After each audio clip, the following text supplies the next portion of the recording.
옛날 옛적 고대 그리스의 작은 마을 아테네에는 수많은 철학자가 모여 지혜를 나누는 시장이 있었다.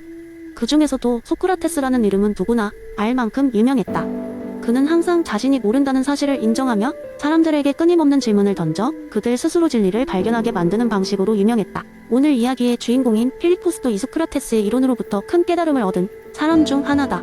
필리포스는 아테네에서 가장 지식이 많은 사람이라는 평판을 듣고 자란 젊은이였다. 그의 지식은 철학에서 천문학, 예술에서 수학에 이르기까지 다양했다. 사람들은 필리포스를 찾아와 조언을 구했고 그는 마치 모든 문제를 해결할 수 있는 것처럼 대답했다. 하지만 어느 날 그의 머리를 맴도는 의문이 하나 있었다. 나는 정말로 모든 것을 알고 있는가? 이 의문은 그를 불안하게 했고 결국 필리포스는 소크라테스를 찾아가 그 답을 얻고자 했다.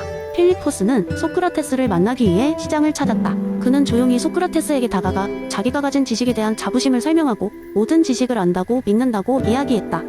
그러자 소크라테스는 미소를 지으며 말했다. 필리포스, 나는 너에게 한 가지 질문을 하겠다. 만약 내가 알고 있는 것이 전부라고 한다면 그 모든 지식이 위대함을 한마디로 설명할 수 있겠는가? 필리포스는 잠시 당황했다. 그가 가진 모든 지식을 한마디로 요약한다는 것은 불가능해 보였다. 그럼에도 불구하고 그는 최선을 다해 설명하려 했지만 결국 그가 가진 지식은 그 깊이를 설명하기에는 충분하지 않다는 사실을 깨달았다. 소크라테스는 그의 의견을 경청한 후 다시 물었다. 혹시 너의 지식에 틈이 있다면 그것을 어떻게 메꿀 수 있을 것이라고 생각하는가? 필리포스는 처음으로 진지하게 자신의 무지에 대해 생각하게 되었다. 그는 소크라테스가 무엇을 말하고자 했는지 조금씩 깨달아갔다. 자신이 알고 있다는 믿음 때문에 새로운 질문을 던져보지 않았던 것이다. 그는 소크라테스에게 겸손하게 대답했다. 그래, 나의 지식은 완전하지 않아. 나는 한계를 가지고 있으며 내가 모르는 것이 더 많을 수도 있다는 것을 인정해야겠어. 그때 소크라테스는 크게 웃으며 말했다. 진정한 지혜는 자신이 무지를 깨닫는 것에서 시작된단다. 궁극의 질문은 너의 지식이 아니라 그것이 어디에서 끝나고 너의 무지가 어디에서 시작되느냐에 있지. 이제 너는 처음으로 지혜로운 사람이 되는 길을 걷기 시작한 것이야. 이 사건 이후로 필리포스는 자신이 알고 있다고 생각하는 모든 것에 질문을 던지기 시작했다. 그는 더 많은 질문을 하게 되었고 그 과정에서 더욱 더 많은 것을 배우게 되었다. 그의 전에는 생각지도 못했던 새로운 세계가 펼쳐진 것이다.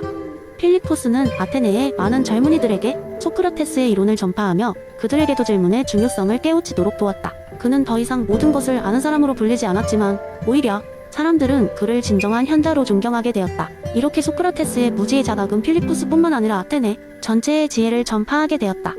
결국 진정한 지식은 자신이 아는 것뿐만 아니라 모르는 것을 인식하는 데서 시작된다는 메시지를 남기며 소크라테스와의 대화는 사람들에게 큰 깨달음을 주었던 것이다. 두 번째 이야기, 한고요한 겨울밤, 시골 마을의 작은 카페에서 마을 사람들이 모여 흥미로운 철학적 토론을 벌이고 있었습니다. 그날의 주제는 바로 프리드리히 니체의 영원 회귀였죠. 특히 평소 철학에 관심이 많았던 한 노신사 이안 할아버지가 이 개념에 대해 이야기를 시작했습니다. 자, 여러분, 영원 회귀라는 것이 뭘 의미하는지 아십니까? 만약 여러분의 삶이 지금 이 순간부터 똑같은 형태로 영원히 반복된다고 한다면 어떻게 살겠습니까? 이안 할아버지는 사람들 얼굴을 둘러보며 말했다. 사람들은 잠시 생각에 잠겼습니다. 그때 한 장난기 많은 청년 톰이 손을 들었습니다. 그렇다면 전 아주 지루하게 살 겁니다. 매일 똑같이 반복될 삶이라면 그냥 침대에 누워 하루 종일 잠만 자다 깨면 되지 않을까요? 그는 웃으며 자신만만하게 말했습니다. 사람들이 웃음을 터뜨리는 사이 이안 할아버지는 미소를 머금고 다시 입을 열었습니다. 그렇다면 톰, 내가 그렇게 지루하게 하루하루 태만하게 보낸다면 그 삶 역시 영원히 반복될 거야. 수천 번, 아니 수백만 번 계속해서 그의 말에 톰은 잠시 멈칫했습니다. 여기서 이안 할아버지는 이야기를 하나 꺼냈습니다. 옛날에 아르카디아라는 마을에 살던 한 옥수가 있었지. 그의 이름은 에밋이었어. 에밋은 할 일 없이 시간을 보내곤 했지. 날마다 술에 취해 일하기보다는 그저 시간만 때우며 살아갔네. 그런데 어느 날 밤 꿈에서 신비로운 여인이 에밋에게 나타났어. 그녀는 바로 운명의 정원사였지. 그 여인은 에밋에게 아주 중요한 경고를 했네. 에밋, 너의 삶은 영원히 반복될 것이야. 내가 이곳에서 보낸 모든 나태한 시간, 모든 결정들은 끝없이 되풀이될 거란다. 사람들의 귀가 쫑긋해졌습니다. 이안 할아버지는 속삭이듯 계속해서 말했습니다. 처음엔 에밋도 톰처럼 묻어넘겼지. 그러나 점점 꿈이 계속되고 같은 경고가 반복되자 그 의미를 심각하게 받아들이기 시작했네. 그는 삶을 돌아보며 생각했어. 만약 이것이 진짜라면 이 끝없는 반복 속에서 과연 나는 무엇을 남길 것인가? 그리고 에밋은 변화했지. 그는 다시 목수 일을 시작하고 마을을 위한 공공장소를 만들고 사람들과의 관계를 맺고자 노력했네. 그의 하루하루는 점차 의미를 찾고 에밋은 마침내 자신만의 길을 만들어 나갔어. 마을 사람들은 그를 감명 깊게 여기며 영원히 변치 않는 몫이라고 부르게 되었지. 이안 할아버지는 이야기를 마치며 크게 웃었습니다.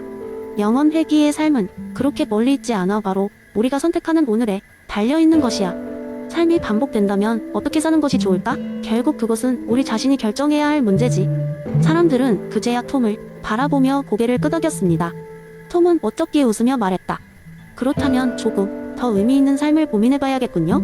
침대에만 누워있을 순 없는 법이니까. 카페 안은 웃음소리와 따뜻한 분위기로 가득 찼습니다. 이안 할아버지의 이야기는 사람들 마음속에 작은 씨앗을 심은 듯 했습니다. 그날 밤 마을 사람들은 각자의 길을 찾아가며 영원히 반복될지 모를 삶 속에서 하루를 더 충실히 보내기로 다짐했습니다. 세 번째 이야기. 옛날 옛적에 하나의 작은 왕국의 사람들이 모여 거대한 회의를 열게 되었습니다. 그들은 왕국의 미래를 위해 중요한 결정을 내려야 했습니다. 새로운 법과 정책을 정립해 사회를 더욱 공정하고 정의롭게 만들기 위한 논의였습니다. 그러던 중 한 현자가 일어나 자신이 최근에 읽은 존 롤스의 공정한 정의에 대해 이야기하기 시작했습니다. 그는 무지의 장막 뒤에서 모든 사람들이 자신의 지위나 배경을 모르고 사회의 원칙을 선택해야 한다는 아이디어를 설명했습니다. 그의 이야기는 사람들의 관심을 사로잡았고 모두가 그 사고, 실험에 참여하기로 결정했습니다. 모두가 정신적 장막을 두른 상태로 마치 서로의 이름도 출신도 직업도 모르는 것처럼 행동하기로 한 것이었습니다. 회의는 진지하고도 활기차게 진행되었습니다.